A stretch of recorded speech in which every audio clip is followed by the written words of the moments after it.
Hey, we're back for another week of wrestling, and we're kind of close to the road to WrestleMania here. Barreling on towards it. We're on the on-ramp. Yeah. And so let's, I know there was a bunch going on this week. Is there anything that kind of really impacted the Royal Rumble going into this next week, this following week of build? Only the couple of things I can recall that had an effect.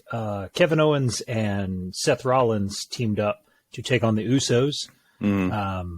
The stipulation being that if Rollins and Owens lost, Rollins also lost his title shot. But because they won, the Usos are now banned from ringside for the duration of the title match. That has never stopped them before. Yeah. The weirder thing was that the Usos lost because Roman felt the need to interfere. I mean, yeah, Rollins was about to hit the stomp and get the win probably, but it's also a tag match, so that doesn't ever really mean anything. Yeah. So it's a little weird that he interfered, unless he just I guess he could cut a promo Friday, about how he's not scared of him and he just wants to get this behind him. But it did seem a little weird that he would interfere to make the match happen, considering he opened the show with a promo that, after he loses his title shot, Roman's just going to go on vacation until WrestleMania. So he cost himself some time on the beach there. Man, so, all right, well, we got that. So we got Seth Rollins. I did notice that maybe as a little tribute to his former Shield brother, he did call him Mox a couple times in a promo. And then I guess McAfee did as well. Yeah, during the whole main event, Pat McAfee kept saying Mox repeatedly, even though we know he's got the voice in his head telling him not to, probably. So Mox in the Rumble confirmed. There's our clickbait. Let's see, and we'll just put that as the title as well. Congratulations. So we got Edge and Beth Phoenix versus Miz and Maurice, which on one hand, her timing for quitting NXT or just moving on from NXT, I wouldn't call it quitting. She put in a damn good run there. Pretty perfectly dovetailed into preparing for this fight. Is it interesting? Not really. The build to this has been kind of poorly conceived, which for everything that Edge has done since he's come back, they've put a little bit more effort into. Yeah. And this just sort of seems shoehorned a little bit. I'm going to go out on a limb and say they wanted Beth in the Rumble. And then when Miz was going to come back, they thought, oh, okay, well, we can use this to make it interesting. Yeah. And I don't know. Something about it just hasn't worked, which is weird for the Miz. He tends to kind of make everything a little better than it probably should be. But yeah, the build to this has been kind of weird. There was a lot of like, you're a shitty husband for doing this, and you're a shitty husband for doing that kind of stuff. Yeah, they're traditional, WWE storylines in these sorts of situations. As shorthanded as they are on female talent, the fact that two of their female performers are in this match instead of the Rumble is a little weird to me. But yeah, I mean it'll be fine.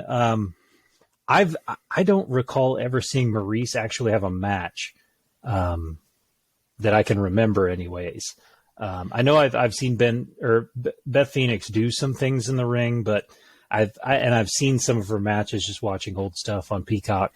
But yeah, it seems a little one-sided. So this is one of those situations where it might not have hurt to not let John Morrison go, because he could have added a little intrigue here. But I just thought of this dream match that I would like to see now. I'd like to see Beth Phoenix versus Chris Statlander. I think that would be like a really cool, like, powerhouse women, but that are not actually like huge, Yeah. Beth Bianca would probably be pretty good. Yeah. I would like to see a tag team. They posted a photo together sometime in the last day or two. Rhea Ripley and Beth Phoenix would make for a killer tag team, since they both have that weird hair thing going on. Yeah. But yeah, there's a lot they can do with her. If she's planning on sticking around for a while, there's a ton that they can do. And so let's kind of just move on to these Rumble matches. Is there someone that makes sense, especially considering what we have for the Championship and Universal Championship match, I think Becky Lynch is going to hold on to that title. So, like, who even makes sense? Who are we excited about to go into Mania to challenge? Who we're going to assume is champion. I'm going to assume Roman Reigns is going to. I'm just going to go ahead and say I already going to assume Roman Reigns is going to stay champion. Probably Brock Lesnar, unless they do that champion versus champion thing. But then, what does the men's Royal Rumble winner do? Like, when do they get their shot? I don't know. Yeah.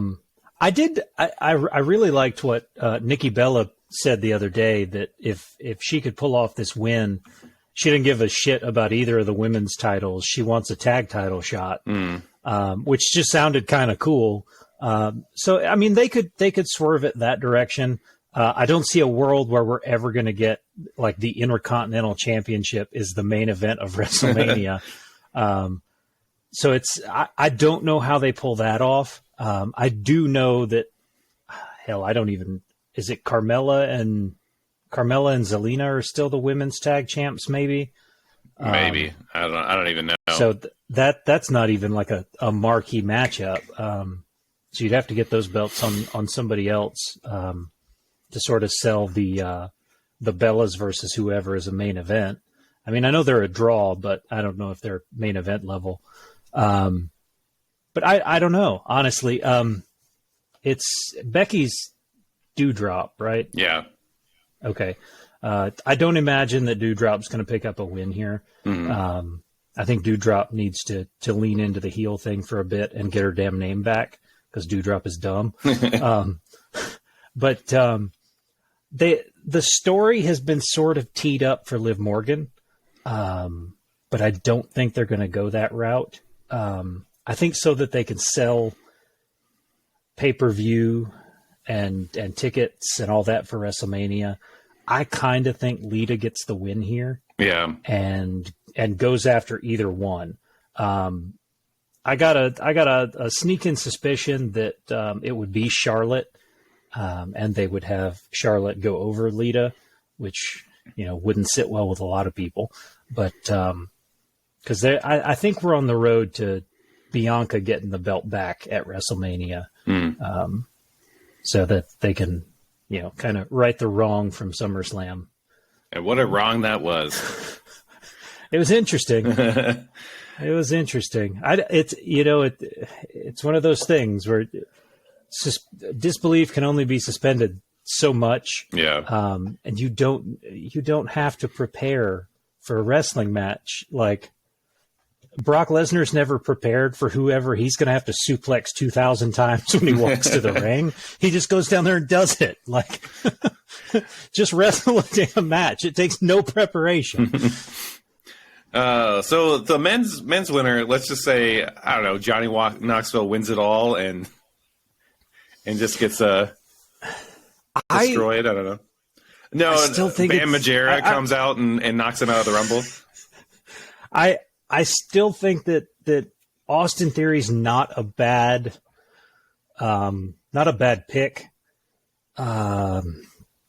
Having lost the tag titles, I could see Randy Orton getting a win here, or even Riddle.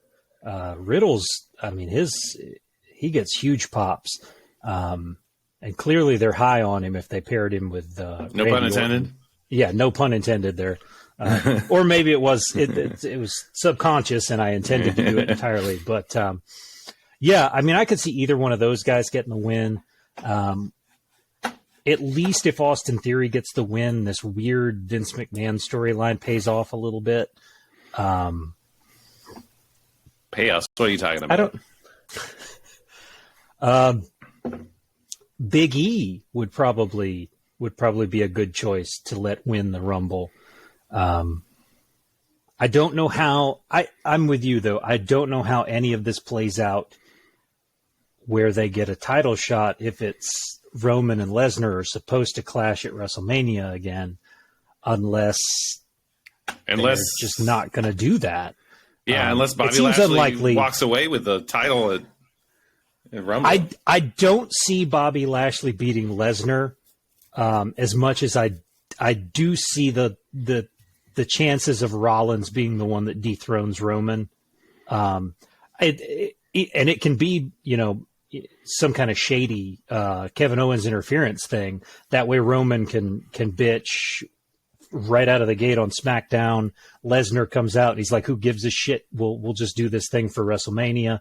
I mean, that could be the easiest way to get to that match, but also have another title match. Unless they do, I guess night one, they could do champ versus champ. But I mean, then you're talking about the potential for unifying.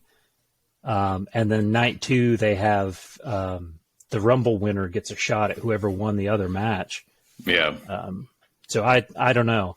I do think Austin Theory he's probably the furthest out there of the safe bets, I would say. I think Orton and Riddle are probably the two that I would lean heavily towards, or Big E. Yeah. Well, let's just jump over in a kind of departure from what we normally do. We're going to talk a little bit about GCW, just kind of go through that card. We'll start kind of top down here. GCW World Title match. We saw Jon Moxley come back to AEW this week, looking great, versus Homicide, Eddie Kingston's best friend. So this is a hard. It's unfortunate that Kingston is out with a broken orbital right now, because this would actually kind of be quite interesting to have him maybe like ringside or something against both his friends. I mean, Homicide's kind of his mentor, but I'm going to guess that Moxley retains here, probably only because every time I've ever seen Homicide, he's never won a match. So I don't know. I don't know if it's the time for him. I think Mox retains and then is immediately confronted by Nick Gage, who is inexplicably not on the Hammerstein card. Yeah. For GCW, which is astounding that they even consider putting on shows now that don't have him on them. On their biggest show that they've ever had, that he's not on it. Yeah. Yeah. I mean, like you've got Joey Janela, but you don't have, your top draw, honestly, for this company is Nick Gage. So that would be like if WWE 10 years ago had tried to do WrestleMania without John Cena. Yeah. It doesn't work. John Cena rushed back from surgeries just to be on WrestleMania. Oh, man. So we also have Ring of Honor World Title match, Jonathan Gresham versus Blake Christian, which pretty cool. They got Ian Riccaboni coming in to do commentary, which I thought that was a really cool move there. Ring of Honor doing a really good job of keeping them in our minds and stuff while they're doing their kind of rebrand here. The talent is definitely holding out hope. But Blake Christian, Blake Christian, aka also known as Trey Baxter from a short stint in developmental. I think that could be a good match. Some more flippy stuff against the Octopus, Jonathan Gresham. And then we got the GCW Tag Team Title match, the Briscoes versus a mystery opponent. Everyone's kind of thinking in mind is FDR, but we don't know. But it's going to be FDR. Yeah. I mean, that's what it makes sense, and I would like to see that match. I'm down for that, honestly. I've been waiting on that for a while now. And as much as I love FTR, I don't think I could ever just go into a prediction podcast and pick against the Briscoes. Those guys are big, they're dirty, and they just beat the shit out of everybody they get in the ring with. We got some tag team six-man tag team match. I mean, sounds a pretty good one, but probably used to kind of break up one of these other title matches. ASF Bandito and Laredo Kid versus Erez, Demonic Flamita, and Gringo Loco. I'm just going to go with Bandito. Any team that Bandito's on, pretty much, I don't know, does pretty good, great job. I've noticed a lot of crowds for various shows lately have had signs for Laredo Kid. Yeah. So I'll go with Laredo Kid, even though I have very little familiarity. Well, he's on Team Bandito, so that works out. We picked the same thing there. Singles match: Jeff Jarrett versus Effie. I mean, this card is pretty nuts. Yeah. What's the over under on how many times he uses slap nuts in his promo that he cuts before this match? Maybe like 4 times. I'm gonna guess 4 times. He's probably got to be careful with it with Effie before he dips into some cancel culture territory there. But I don't know. I think Effie ultimately prevails, but it'll be a good kind of novelty match here. Bringing out Jeff Jarrett. I think it's interesting to me that Jeff Jarrett's on this show, but he was on Monday Night Raw Monday. Oh, really? Yeah. Eric Bischoff was also. I think he showed up on SmackDown. Yeah, it was on SmackDown. Yeah. They've had a bunch of just kind of randoms wandering around. I think they're trying to gauge internet reaction in a quest to replace the GMs, Sonya Deville and I can't remember his damn name now, but the one that looked like he pooped his pants when Lesnar F5'd him. F5'd him so hard that his khakis exploded. Dude, as many of you listen to any other wrestlers podcast, the amount of times that happens, and then that's why, it's always a bad idea for these wrestlers to wear white trunks. They're playing with fire. But apparently the amount of times it's happened to all our favorite wrestlers, it's happened to all of them. We got Matt Cardona continuing on from 2021 and trying to make it the most ridiculous time in wrestling versus Joey Janela. Chelsea Green will be at ringside. Poor Chelsea Green, I'm already going to say it. Whatever happens to her, she's going through a table or something. It just seems nothing is going right for her lately, which is part of, which I know is part of the plan, but it's still pretty nuts. But I'm going to say Joey gets a win here because of something that goes on with Cardona and Green. So is the ECW TV championship, is it on the line? It does not say that on cagematch.net, so I'm not entirely sure if that is, but it would be great. And it'd be great if he does that Sandman entrance like he's promising to do. The ultimate troll. He's the most entertaining man in wrestling right now. It's amazing. I mean, what do you do? Because I know they won't play that fast unless they can't just mute it. But like, if they can't use Metallica, like, what are they gonna? What's a troll song he can use to come out to instead of for whom the bell tolls? I'm sorry, that's Nick Gage. Enter Sandman, obviously. If I'm Cardona, I even Uber troll it here and use the Miley Cyrus cover. Wow. Because they can probably get the rights to that one cheaper. Yeah, I would just troll the shit out of everybody with it. I kind of think that the train keeps rolling for him. He apparently challenged Grace for the Impact Internet Championship or whatever the hell it's called, social media champion. So he'll have that coming up at their next pay-per-view too. So he's got this match with Janela, and then he's gonna do an intergender match for Impact's social media championship. And I don't know how you have a social media belt and it isn't already on Cardona. So. And we got singles match, Ruby Soho versus Allie Cash. Honestly, I know I've seen Allie Cash wrestle a couple times, but I don't really know a lot about her.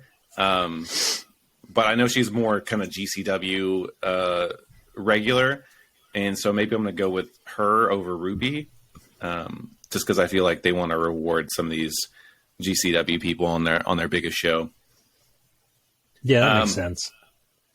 But then we have the grab the brass ring ladder match: PCO versus Alex Colon versus Tony Deppen versus Lio Rush versus Jimmy Lloyd versus Jordan Oliver. The soon-to-be freelancer, free agent Lio Rush in this match.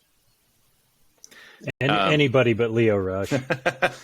I'm gonna think kind of Tony Deppen with his kind of heel persona and stuff like that. I could see him being incredibly obnoxious winning this match, especially kind of going forward, because they're basically like their Money in the Bank ladder match. So that's kind of what I think is going to happen there. So it looks like a really solid card. There's even a couple pre-show matches, a battle royal, and a 6-man scramble that'll happen on the pre-show. But yeah, hopefully this is interesting. I was going to try to watch it, but I think I've got something else going on at the same time, unfortunately. But let us know if you do watch it and you enjoy it. But we talked about a couple of people here, but Lio Rush, that kind of brings us to the first round of, we've got a bunch of expiring contracts probably coming up in the next couple months, including Janela, Lio Rush. I mean, I thought he just signed with AEW, so he must have signed like a 4-month contract. I don't understand what's happening. Or maybe I think it was probably a year since he was in the Double or Nothing ladder match. It's kind of like signing an injured a baseball pitcher coming off Tommy John surgery, because you never know just how long Lio Rush is going to decide to stay around before he retires. Right. So I wouldn't put him on more than a year, but I'm gonna go out on a limb and say after he ran off at the mouth again, that one's not going to get renewed. Which, I mean, to be honest, like, I think he was, I wouldn't, maybe about how he went at it might be a little harsh, but calling Tony out on that tweet was probably warranted, but maybe not to the degree that he took it, or at least maybe start backstage first, and actually just talk to people in person. Yeah, I mean, just because he's not getting a push doesn't mean that he's, and that's how it came across too, and because it kind of echoed everything that he said when he left WWE. Yeah. So he just seemed like a petulant child again. And maybe they just started working with, because we were talking about how the kind of the weirdness with Dante Martin's storyline, where he was with Lio Rush and then he was not, and he was with Team Taz, and how it was just kind of all over the place. But maybe it was just like, Lio was kind of difficult to work with backstage, and so they just kind of decided to change some of these plans. Obviously, they're high on Dante Martin, but that could be why they're kind of the whiplash of the storyline changes for him and alliances. I mean, they should have just left him in Team Taz then, because he'd have got a hell of a lot more out of that, I think. And the crazy they could have tag teamed him with Hook or Hobbs. Like, the sky's the limit then. And the crazy thing is, Dante Martin has a brother that he came in as a tag team. So I'm wondering when he comes back and how that works out. Let's see. But man, Mox being back, he looked great. Yeah, he did. And now the only thing he drinks is blood. Yeah. So we're gonna get a lot of violence out of our favorite purveyor of violence here. The promo was great. It was one of those really weird things, and I watched it a couple of times, and it felt like it kind of hit home in a way that you can't really put into words once you've like gotten over that hump. And every time you try to explain it, it gets a little convoluted and wild and crazy, like dreams about clouds that are demons. And like it's one of those weird existential things that you can't explain. So I thought the promo was great. I'm glad to see him back. He looks fantastic. I mean, hell, in that match, with Ethan Page. Yeah. The Ethan Page match on Friday, like he looked great. I liked that Taz kept saying he's got to get used to that new body. Yeah. It's just like, yeah, because he's 40 pounds lighter. It moves a hell of a lot different than it used to. But yeah, I'm glad to see him back. Beyond thrilled that it looks like they are going to just jump right back into that Danielson match that we were probably supposed to get right before he left. Yeah. So that's very, very exciting. Is this and it's gone on a completely different level, but I remember like comedian Ron Funches, he was talking about how, one of his dreams was to go to wrestling school, and when he dropped from like close to 400 pounds to like, more like in the 230 to 250 range, he actually went to wrestling school, and one of the problems that he had was that he was just not used to having a smaller body, that even when he was in that ring and stuff like that, when he was training, like he still felt like he was 400 pounds, that they were, kind of 350 or whatever. That's like a weird thing to get used to if you've been used to being one size. Not quite the same with Mox, but because that's talking about like almost another person. but yeah, it's still got to be weird where you're kind of used to being at least a little bulkier. He's been bulkier like that for like, I don't know, since he came back from that one time in WWE. Yeah, the staph infection or whatever, he had put on a good bit of that weight. Yeah. But yeah, it's good to see him back. Good to see him healthy. So that's hopefully everything goes well for him. Yeah. It's not the easiest thing.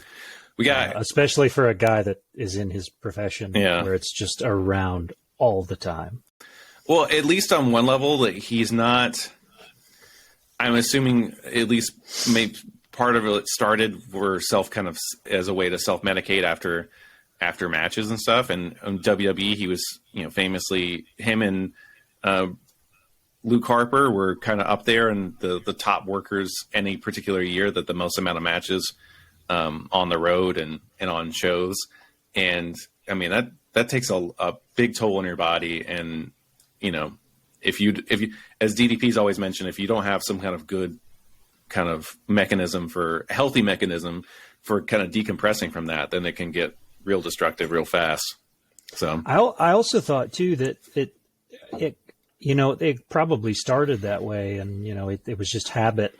And then when he went from I wrestle 9 times a week for Vince McMahon to this, where he shows up on Wednesday, does his one match and goes home. Yeah. He may have a GCW appearance that weekend. He may have a 2 or 3 days in Japan here and there.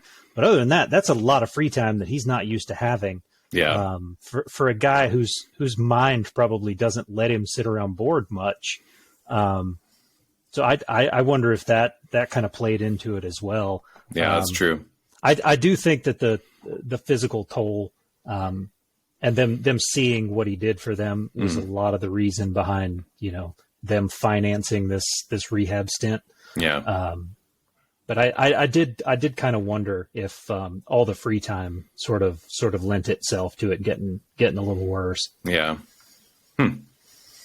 Well, we'll hopefully he has a good show at GCW tonight, and no matter what happens there, and Danielson, I'm really looking forward to. Hook, the QT Marshall train, still keeps on going. I'm so glad that it's never long. Yeah. Honestly, that's really what hurt some of the other feuds that had QT Marshall in them. But QT Marshall cannot have a microphone for too terribly long. It was impossible to get excited for the Paul White match because QT just talked way too much in the lead up to it, and then you didn't want to see it anymore. He spent way too much time on a microphone in the Cody feud. When they actually wrestled, and they had that brawl with the bus and stuff, that stuff was great. Do not let him talk. He's boring as shit. But yeah, it's Hook.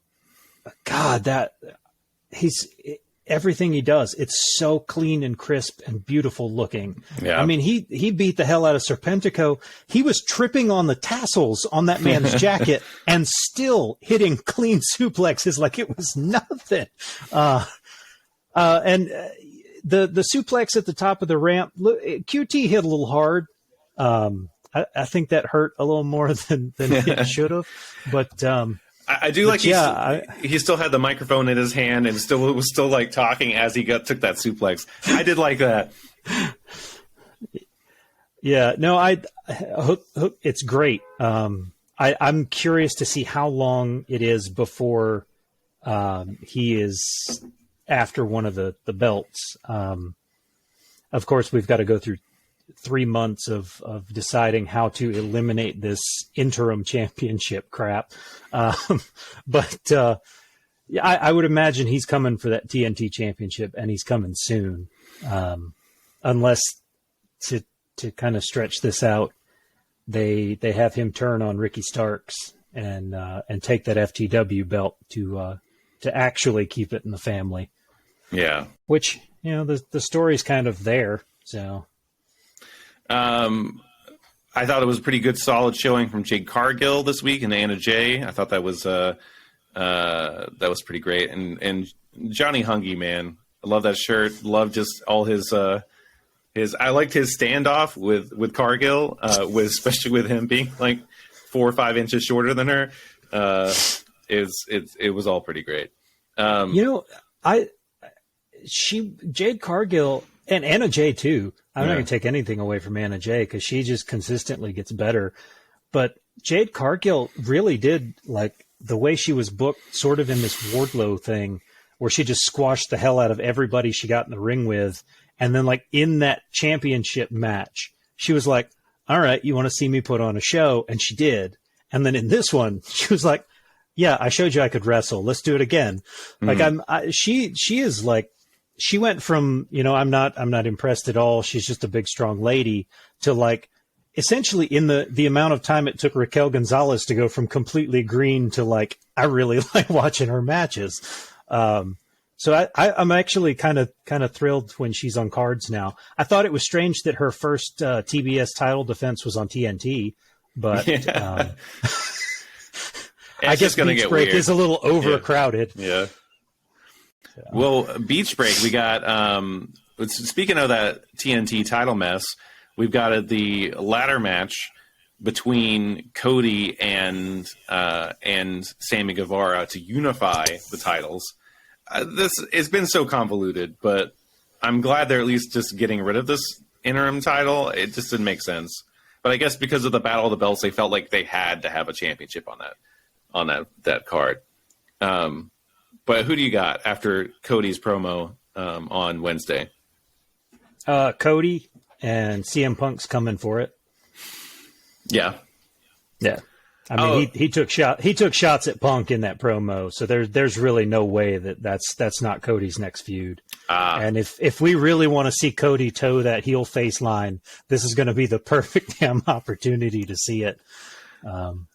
So that I'm actually surprisingly I'm all for that feud. So yeah, let's see that play out. They did mention that CM Punk will be speaking ahead of their return to Chicago. So they made a kind of a big deal out of that.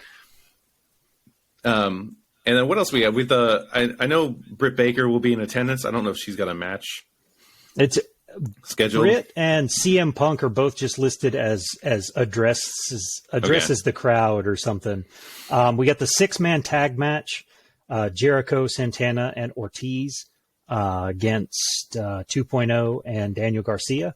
Should be a good match. I think this is the point where Santana and Ortiz are either going to turn on Jericho or Eddie Kingston's going to come down and they're going to beat the shit out of him. But I guess Eddie is hurt, so it seems unlikely that he's involved. I mean, they're really. I think we're getting to the end of the Inner Circle. May I remind you that we did have Fan of the Opera Undertaker that did come in and wrestle there when he was getting over his orbital injury. So, fingers crossed for Fan of the Opera Eddie Kingston to make an appearance. But yeah, we'll find that out. And then we had the Lights Out match. I know there's some other matches too, but we had the Lights Out match between Orange Cassidy and Adam Cole. I have no idea what to expect from this match because Cassidy in a lights out match. I know Cole can do it because we've seen him against his Cool Kyle just a few months ago. Essentially the same type of match. So how he does it, how Orange Cassidy handles it is the question. I think it'll be pretty good. I don't think it's going to be long before it's not just one-on-one.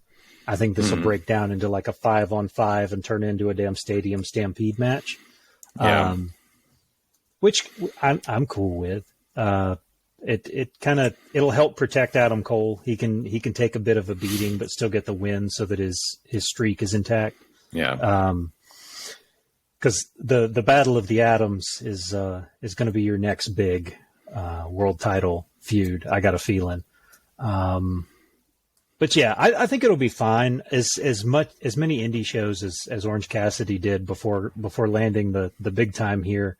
I gotta believe that he's got enough, not deathmatch experience, but like hardcore type match experience under his belt that he knows what he's doing. And this should be, I mean, anything with Adam Cole in it's entertaining. But this should be a pretty good one.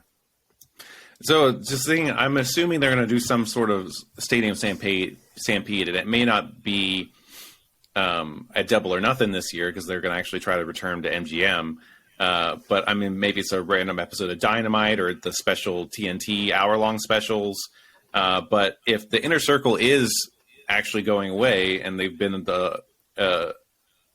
both the ones so far, do we think we might end up having kind of best friends chaos versus the Elite again here in a couple months, maybe for a stadium stampede? Yeah, I think Elite Dragon takes the Inner Circle's place. And yeah, it's got to be best friends chaos. And if they go back to MGM, I mean, they could still do it. You got an arena full of people that have to watch it on a screen. But I'm sure they could Casino chaos. Yeah, they could work it out like they did in Jacksonville when we were there. The stadium's a little further away from MGM, but there is a brand new football stadium not too far from there. So they could still pull it off. Tony'd have to work out a deal with the hell is that weirdo's name that owns the Raiders? Mark Davis. Yeah. And his that weird bowl cut. He's like 70 and he's still got a bowl cut. He's the weirdest man ever. Is it a bowl cut or is it just some weird ass toupee maybe? Oh no. It's like real a hair? legit bowl cut. Yeah. And it's like a bad one. It's one of those where like it's cut up to here, but it's that straight line bowl cut. It doesn't even hang down like a. It's the weird. You'll have to look him up. He's super weird looking. But yeah, I mean, if they can work that out, I don't see any reason why they couldn't do some of it cinematic from the stadium and still have the match end in MGM like they did in Jacksonville. Yeah. Well, anything else that popped out with you in AEW? I thought the Trent and Nick Jackson match was good as expected. Too bad we didn't get Roppongi Vice. Yeah, what happened there? Did they say? Rocky got or did COVID. They just kind of okay? Yeah. All right, I figured it was that, but yeah, because I turned on Rampage super excited, and then we're like, and we've got a singles match. They've wrestled 50 tag matches against each other and never had a singles match. And I thought, what the hell happened to Roppongi Vice? I'm so excited. It's crazy that he didn't have COVID on Wednesday and had COVID by Friday. Yeah. So everybody else on that roster has COVID now. Who knows? Yeah. Well, Trent won't make it to Dynamite on Wednesday. His 5-day incubation will have passed and he'll test positive Tuesday. So, but yeah, that match was great. I'm so glad Trent's back. He's so awesome. I can't believe it. I can't remember if it was that match or is it the Mox Ethan Page match where one of them was laying on the table and the table just went ahead and snapped in half. Mox. Yeah. I think they've realized they need to really cut these tables, and they might have cut that one a little bit too much. Or they just he barely got up there, and that thing was just done. They just duct taped Oh yeah. I loved Jericho selling it too. He was like, that punch from Ethan Page was so hard it put him through a table. That's the strength of Ethan Page. I almost think that it's they just duct tape that table together that Sting jumped through from the other night. They might have. It didn't clean break, so they probably could have. Yeah, no, that was kind of funny. Commentary did a lot of heavy lifting on that one. I best I can remember, there wasn't anything else that kind of jumped out from either show. It was sort of just the mock show. Oh, actually, yeah. What the hell was with the Sean Spears squash? Oh, like, that man is far too damn good for that. Like, at least sell the Wardlow injuries from last week. Like, that match should have taken forever, and Punk just barely squeaked by because he's still beat up. Yeah. There's no reason he was in the shape to, like, instantaneously GTS Sean Spears and get the win in, like, 5 friggin' seconds. Like, there's no reason that happened. Unless he's legitimately still feeling last week, and they were like, let's just get this done as quickly as possible so we can get you the hell back out of the ring. Yeah. I think I don't know. I think that what they were going where was like they really put those promos and recorded packages of Sean Spears at a time being like insanely cocky, and I think that's what they were trying to go with. But it's still like, yeah, it'd be nice to get Sean Spears. At least Sean Spears is not a babyface, and you know, you can argue what you want about Punk, but like he is clearly a heel, so he got that cocky heel surprised by, you know, not really being prepared, like type situation. But at least it's not like a Kofi situation or something like that. Yeah. Where the good guy shouldn't just get killed like that so quickly. Was anything noteworthy in NXT? I don't remember the show, to be completely honest with you. Yeah. It's been so long ago at this point in the week. Just like I saw these rumors this week. I honestly can't remember anything in particular. I know that we're probably hanging on to Raquel Gonzalez only because they need her in the women's Dusty Cup for something. Yeah. But other than that, I don't remember much. Oh no, this was the episode that started off with LA Knight. This episode like opened on LA Knight pulling into the parking lot, throwing his keys at a guy and saying, "Park that! I got to go whoop some guy's ass." Like storm into the ring and calling out Grayson Waller. Just another 5 minutes of reminder that LA Knight is amazing. And that should be like a marquee cornerstone of this company already. Other than that, I don't remember much. But yeah, LA Knight put on a show. LA Knight, Grayson Waller had a restraining order, so LA Knight couldn't go within 50 feet of him. But he was then confronted by Dexter Lumis, another guy who I'm surprised hasn't gone to the main roster yet. So he was given the choice. He could either wrestle Lumis or cancel the restraining order and wrestle LA Knight. We're going to get that we don't do takeovers anymore. So whatever the hell we call the next important NXT show, we'll get LA Knight, Grayson Waller very soon. But Grayson Waller wrestled Dexter Lumis. Dexter Lumis was jumped by some 9-foot tall Indian guy.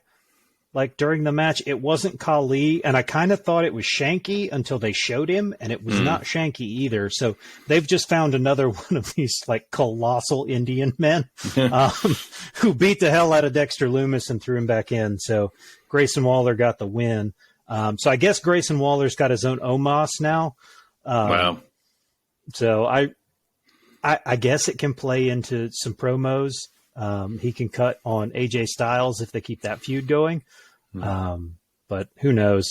I don't remember what the women were up to this week. I remember Toxic Attraction being on the show, but just kind of an afterthought, sort of. Let's get them on TV for a minute. Santos Escobar and Legado del Fantasma confronted Carmelo and Trick. So those matches are coming after we were shockingly deprived of any of Legado del Fantasma being on the New Year's Evil show. Yeah, I mean, it wasn't one of their best shows, but the LA Knight opening was worth a look if anybody wants to go pop in for the first 5 minutes on Hulu and check that out. Yeah. Well, yeah, check out that. Check out Mox opening up Dynamite, and you'll have a good time. Well, I think we'll wrap this show up, but anything you're looking forward to this coming week? I mean, I got Beach Break coming up. Beach Break should be good. Lots of good matches on there. I'm excited to go into the Rumble and not know. Yeah. I mean, I don't like that all of the surprises on the women's side have been spoiled, short of, I'm assuming we're going to get Trish Stratus. But if we do, she's literally the only woman that hasn't been spoiled. So that, you know, it took some of the intrigue out there. You know, all the injuries to the women on the SmackDown roster has kind of, taken a little bit of the guesswork out of what side's going to win the Rumble there. But I don't know who's going to win the men's Rumble. Generally, you've got kind of an inkling, and I have no idea. So it's surprisingly thrilling going into the Royal Rumble this year. And we got some rumblings, no pun intended, of there being some Forbidden Door people, whether it may be as simple as like someone from Impact, whether it's Morrissey, or whether it's Moose or something like that. Feels a little bit more likely from what we're hearing from like AEW. But then, calling out Mox and kind of referencing his existence also kind of feels like it could possibly be that. But either way, to me, by Seth kind of bringing up his name, it felt more to me like he was like, I'm supporting, this is me, my little subtle little way of supporting my Shield brother in his kind of victory, coming back to wrestling after his time off. So yeah, but I think the Rumble could be really cool. Unfortunately, I'm going to be in a show in a room with no cell service. Basically, I'll be at the PWG Battle of Los Angeles Night 1.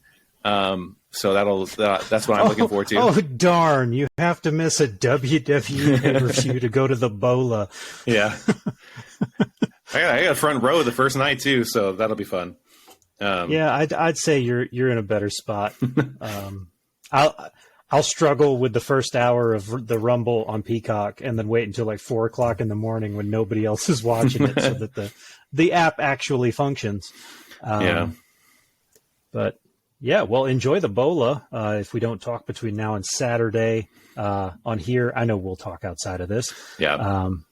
But yeah, that show should be great. That card is insane. Yeah. Plus, I mean, you get to see Buddy Murphy again. Yeah. So jealous. He hasn't done any of these weird little pop-up shows. I almost went to that Spartanburg show last night where FTR wrestled Rock and Roll Express. Yeah. But we decided to flip-flop our sleep schedules for the baby. So I couldn't make it work last night. But I think that may have, I keep getting shows like that around here, and he hasn't been on any yet.